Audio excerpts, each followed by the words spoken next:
नमस्ते श्रोतागण। कहानी चैनल में आपका स्वागत है। आइए सुनते हैं मालती जोशी जी की कहानी वसीयत। ओंकार सीटी बजाते हुए घर में दाखिल हुआ ही था कि बरामदे में बैठे हरीश को देखकर एकदम सकपका गया। नमस्ते भैया, आज आप घर में कैसे? तुम्हें कोई ऐतराज है? हरीश ने कहा तो ओंकार और भी सहम गया। उसकी हालत देखकर हरीश को हंसी आ गई। कहा, मैं तो खैर अपने घर में बैठा हूं, पर आज आपकी सवारी इधर कैसे?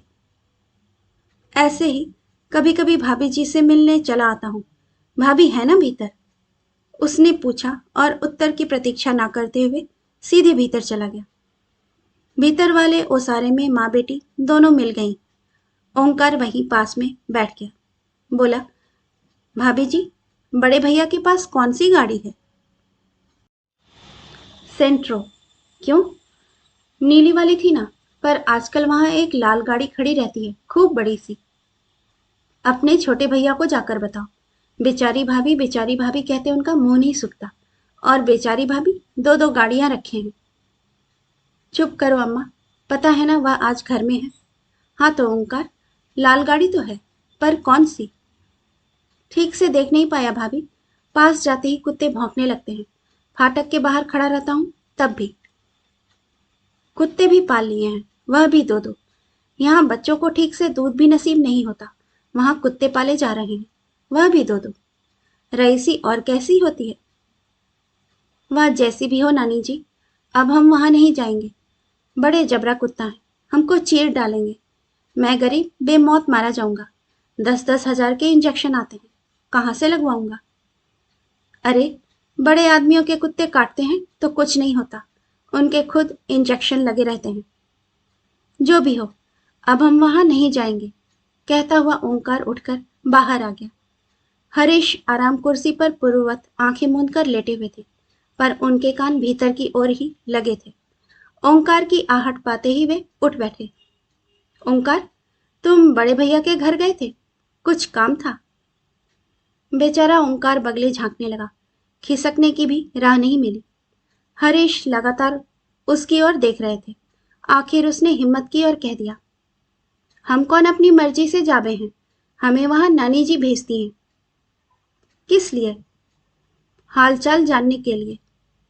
तो भाभी जी कुछ चाय वाय पिलाती हैं कि सूखा ही टरका देती हैं? हम भीतर थोड़े ही जाते हैं, बाहर से ही देख दाख कर आ जाते हैं। बाहर से हालचाल पता चल जाते हैं? मरा डर के मारे भीतर जाता ही नहीं तो कोई क्या करे? अम्मा जी ने एकदम कमरे में अवतरित होते हुए कहा। ओंकार ने अब भागने में ही कुशल समझी। भैया जी, शाम को गैया हमें ही लगानी होती है, अब चलेंगे। और उत्तर की प्रतीक्षा किए बिना वह बाहर निकल गया।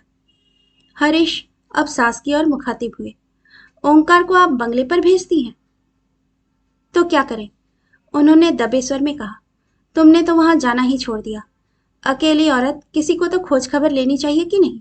हम लोगों के सिवा उसका यहाँ कौन है? खोज खबर ही लेनी थी तो किसी दिन माँ बेटी दोनों चली जाती ना। जासूसी करने की क्या जरूरत थी? जासूसी? और क्या, आप जो कर रही हैं वह जासूसी ही कहलाती है। हरीश ने कहा तो अम्मा जी मुंह बिचकाकर भीतर चली गई। हरीश को बड़ा मजा आया। अरसे बाद सास को निरुत्तर करने का मौका मिला था। लेकिन सास को निरुत्तर करने की खुशी ज्यादा देर नहीं रही। एक प्रश्न जो दिमाग में चक्कर काट रहा था उस पर हावी हो गया। बंगले पर नई गाड़ी आ गई है और दो कुत्ते भी। कुत्ते पालना कितना महंगा शौक है, उसे पता है। एक कुत्ते का खर्च दो आदमियों की खुराक के बराबर आता है। फिर उसकी सास संभाल के लिए नौकर चाकर भी तो चाहिए। यह काम भाभी के बस का तो है नहीं। फिर पिछले 6 महीनों से उसने वहां का रुख नहीं किया है, वैसी कसम ही खा ली थी। पर इस बीच क्या इतनी बड़ी उथल पुथल हो सकती है? शालिनी और उसकी माँ दबी जबान से कुछ कुछ कहती रहती हैं। क्या वह सही है? 6 महीना पहले शुभम का रिजल्ट लेकर गया था। सोचा था भाभी से कहूंगा कि भैया का बहुत मन था कि शुभम इंजीनियर बने। अब उनका सपना आप ही को पूरा करना है। घर से खूब अच्छी रिहर्सल करके गया था, पर वहां माहौल ऐसा बिगड़ा कि कुछ कहना संभव ही ना हुआ। या नहीं कि वहां स्वागत नहीं हुआ। स्वागत तो खूब अच्छे से हुआ। उन्होंने शुभम को बधाई भी दी। उसके लिए आशीर्वाद स्वरूप 500 का नोट भी लिफाफे में डाल कर दिया। चाय नाश्ता भी करवाया, पर सब कुछ ठंडा ठंडा सा था। उनमें संबंधों की ऊष्मा नहीं थी। वैसे भी उनसे सुसंवाद कभी था ही नहीं।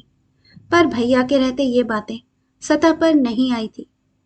अब जैसे सब कुछ सामने आ गया। चाय के बाद वह शुभम को लेकर भैया के सपने की बात कहने ही जा रहा था कि भाभी ने कहा, चलो अच्छा हुआ, शुभम के रिजल्ट के बहाने ही सही तुम आए तो, नहीं तो 13 के बाद तो तुम यहाँ का रास्ता ही भूल गए थे। जानते तो थे कि इस घर का एकमात्र कमाऊ सदस्य अब नहीं रहा, फिर एकाध बार आकर देखना तो था कि भाभी कैसी है, किस हाल में है। हरीश का सिर शर्म से झुक गया। वह अपनी सफाई में कुछ कहना ही चाहता था कि भाभी बोली, तुम्हें शायद डर लगा होगा कि भाभी कुछ मांग न ले। ठीक है ना, मैं तुमसे क्या मांगती हरीश, जिसने पिता समान भाई की अंत्येष्टि के लिए भी दूसरों के सामने हाथ फैलाया था, उससे मैं क्या मांगती और मुझे वह क्या दे देता। सॉरी भाभी, पर उस समय हाथ सचमुच बहुत तंग था। उसने घुटी सी आवाज में कहा। हाथ तो तंग होना ही था, तुम्हारी एटीएम मशीन जो बीमार पड़ी थी। अब तक तो तुम्हारी हर समस्या वही सलियते आ रहे थे। बच्चों की फीस हो या साल भर का अनाज हो, सर्दियों के कपड़े हो या छुट्टियों की प्लानिंग हो, सब कुछ वे ही तो करते थे। उन्हीं बातों को याद करके तुम अपने भाई के लिए लकड़ी ही खरीद लेते तो मुझे अच्छा लगता। दोस्तों से उधारी की बात तुमने मुझसे बाद में कही। इससे अच्छा था मुझसे ही मांग लेते। बाहर वालों के सामने उस राजा आदमी की बेइज्जती तो ना होती। इस कड़वे प्रसंग के बाद शुभम के लिए कुछ कहने का सवाल ही नहीं था। अब यह देहरी कभी न चढ़ने का प्रण करके वह बाहर चला आया था। बाद में पछतावा भी हुआ कि वह 500 रुपए का लिफाफा वहीं क्यों नहीं फेंक दिया। वैसे भी भाभी के लिए मन में पहले दिन से ही एक पूर्वाग्रह था। समझ लिया था कि वे उन लोगों का सुख चैन छीनने आई हैं। भैया के आश्रय में जो एक आश्वस्ति थी, संभावनाएं थी, वह एकदम धूमिल होती दिखाई दी। इस घर में आने से पहले ही वे खलनायिका बन गई थी। पहली वाली भाभी जब 2 साल की लंबी बीमारी झेलकर भगवान को प्यारी हो गई, तो भैया एकदम टूट से गए थे। साल भर तक एकदम गुमसुम से वीतराग बने रहे। फिर इस अवसाद से उबरने के लिए उन्होंने अपने आप को काम में झोंक दिया, दुगने जोश से। साल भर में ही घर की काया पलट हो गई। हर तरफ जैसे सोना बरसने लगा। हरीश ने ठाठ से अपनी पढ़ाई पूरी की। धूमधाम से उसकी शादी हुई। माँ का मरण त्योहार भी शान से मनाया गया। बच्चों के जन्मोत्सव पड़ोसियों की ईर्ष्या का कारण बने। फिर सुना कि भैया शहर के बाहर एक बंगला खरीद रहे हैं, तो घर भर में एक खुशी की लहर दौड़ गई। सब लोग बंगले में रहने के सपने देखने लगे। पुश्तैनी घर बड़ा था, पर था तो पुराना ही। उसकी मरम्मत पर, सजावट पर काफी कुछ खर्च किया जाता रहा, पर वह अपना पुरानापन नहीं छोड़ पाया था। गृह प्रवेश की तैयारियां चल ही रही थी कि भैया ने एक बार सबको चौंका दिया। बताया कि वे नई पत्नी के साथ गृह प्रवेश करेंगे।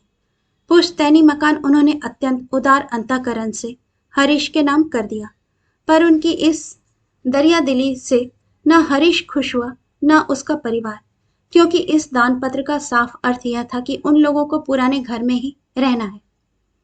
सारे सपने धराशायी हो गए थे। आने वाली के प्रति मन कड़वाहट से भर गया था, क्योंकि उन्होंने सबका हक छीनने का जघन्य अपराध किया था।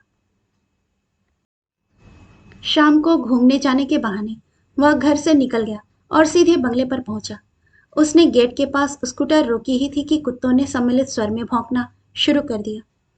अंधेरे में कुछ नजर नहीं आ रहा था, पर वे शायद बरामदे की जाली में बंद थे। भीतर जाना कितना निरापद है, इस पर वह विचार ही कर रहा था कि एक बलिष्ठ हाथ उसकी गर्दन पर पड़ा। उतनी ठंड में भी उसके पसीने छूट गए। मुड़कर देखा, हाथों का मालिक भी उतना ही बलिष्ठ था और उसे आग्नेय नेत्रों से घूर रहा था। हेलो मिस्टर, दूसरों के घर में ताक झांक करते शर्म नहीं आती? यह दूसरों का घर नहीं है, मेरे भाई का घर है, उसने हिम्मत बटोरते हुए कहा। कौन भाई? उसने भैया का नाम बताया। वे तो अब नहीं है, पर भाभी तो हैं। मैं उनसे ही मिलने आया हूँ। भाभी भी अब यहाँ नहीं रहती। यह बंगला अब मैंने खरीद लिया है। क्या बात करते हैं। दिन में आना, पेपर्स दिखा दूंगा, उन्होंने दबंग आवाज में कहा। लुटा पिटा सा अपनी जान छुड़ाकर हरीश वहां से चला आया। बाद में ध्यान आया कि भाभी के बारे में तो पूछा ही नहीं कि वे कहाँ गई, पर अचानक पकड़े जाने के कारण उसकी सिट्टी पिट्टी गुम हो गई थी। उसे कुछ होश ही ना रहा। रात भर उसे नींद नहीं आई। शालिनी से बात करना चाहता था पर हिम्मत नहीं पड़ी। जानता था अम्मा जी हमेशा कान लगाए रहती हैं। सासू माँ की निरंतर उपस्थिति उसे पहली बार खली। इकलौती कन्या से शादी करते समय केवल प्रॉपर्टी का ध्यान था। यह नहीं पता था कि दहेज में अम्मा जी भी साथ चली आएंगी। आई हैं तो चुपचाप बनी रहें, पर नहीं, हर घड़ी अपनी उपस्थिति दर्ज कराती रहेंगी। भैया तो पीठ पीछे उन्हें ललिता पवार ही कहते थे। शायद उनके आने के कारण ही दूसरी शादी के बाद उन्होंने अलग घर बनाने की सोची हो।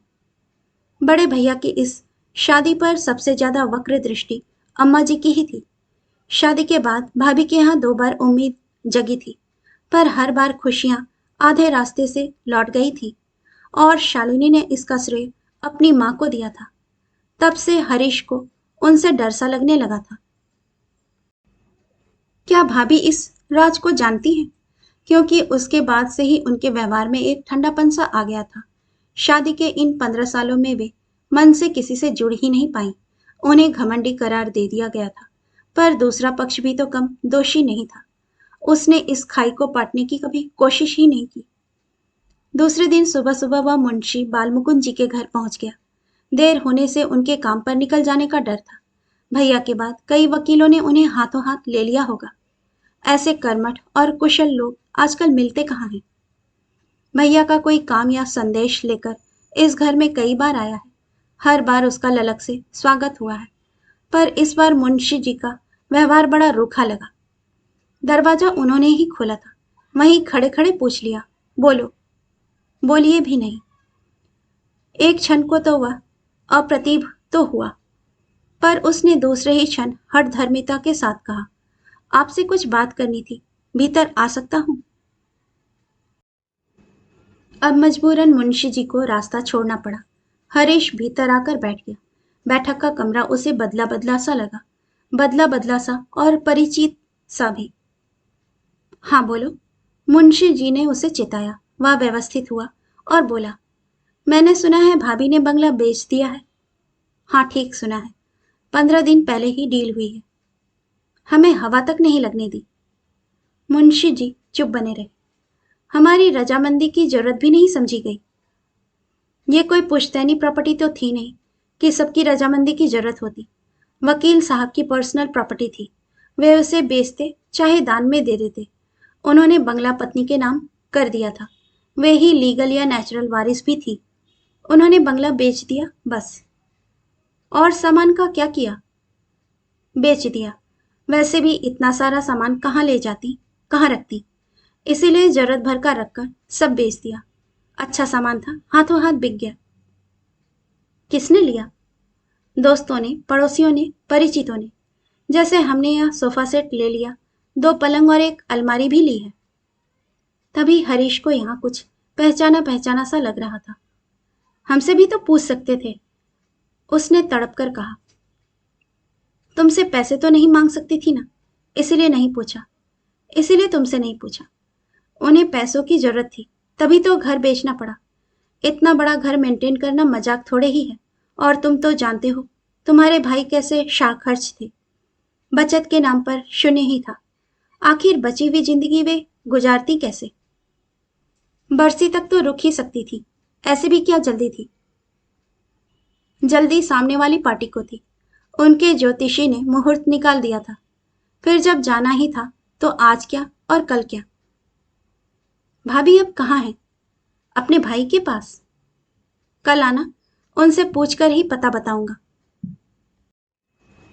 मतलब कि यह आदमी भैया के जाने के बाद भी अपना ईमान बनाए हुए है। उस दिन भाभी उलाहना देते हुए कह तो रही थी, तुमसे तो वो मुंशी जी अच्छे हैं। अब कोई काम नहीं है, फिर भी 4-8 दिन में हालचाल पूछ जाते हैं। उसे आशा तो नहीं थी, पर मुंशी जी ने दूसरे ही दिन फोन करके पता दे दिया था। नासिक के पास कोई जगह थी। ऑफिस के टूर का बहाना बनाकर वह चल पड़ा था।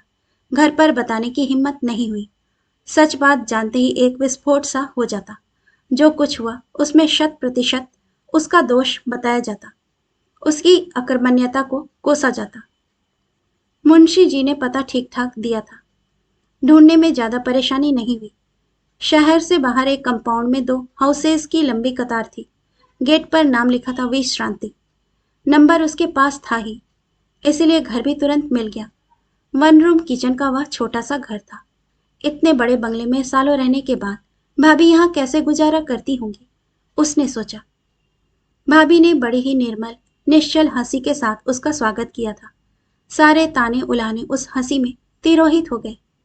इतना ही कहा, इतनी सी जगह में आप गुजारा कैसे कर लेती हो? वे पूर्ववत हंसकर बोली, हरीश, आदमी को बस इतनी सी जगह की ही दरकार होती है। हम बेवजह फैलारा कर लेते हैं, जरूरत से ज्यादा सामान इकट्ठा कर लेते हैं, फिर अपने से ज्यादा उस कबाड़ की साज संभाल में जुट जाते हैं। भाभी की तो भाषा ही बदल गई थी, फिर भी उसने अपने मन का कांटा निकाल ही लिया। आपने घर बेच दिया, कम से कम भैया की बरसी तो उस घर में होने दी होती। मरने के बाद क्या फर्क पड़ता है कि बरसी कहाँ हो रही है? वैसे भी जो कुछ करना है तुम्ही को करना है, तो बरसी बाप दादाओं के घर में ही हो जाने दो। आप आओगी तो? मेरा तो उसमें कोई रोल ही नहीं है। मैंने अपनी तरफ से एक अनाथ आश्रम में पैसे जमा कर दिए हैं। हर साल उस तिथि पर आश्रम के बच्चों को अपनी ओर से भोजन मिलेगा। तुम भी जब तक बने श्राद्ध करते रहना, नहीं तो एक बार गया जाकर पिंडदान कराना, फिर कुछ करना नहीं पड़ता। भाभी ने चाय बनाई, नाश्ता करवाया। वही सलीका, वही आभिजात्य। जगह छोटी होने से उसमें कोई अंतर नहीं आया। वह चलने लगा तो बोली, तुम आए, बहुत अच्छा लगा, आते रहना। हाँ, यह छोटा सा घर मैंने तुम्हारे भाई के पैसों से ही खरीदा है। जाते समय तुम्हारे ही नाम कर जाऊंगी। अगर कभी लगे कि बच्चों के साथ ट्यूनिंग ठीक से नहीं हो रही है, तो तुम और शालिनी यहाँ आकर रहना। बद्दुआ दे रही हो? नहीं, आशीर्वाद दे रही हूँ। बुढ़ापे में अपने सिर पर अपनी छत होना कितनी बड़ी नियामत है, यह मुझसे बेहतर कोई नहीं जानता। हरीश ने उनके पैरों को हल्के से स्पर्श किया और वह एकदम मुड़ गया। उस गरिमामयी महिला को इस तरह कातर होते देखना उसे अच्छा नहीं लग रहा था। कहानी सुनने के लिए आपका धन्यवाद।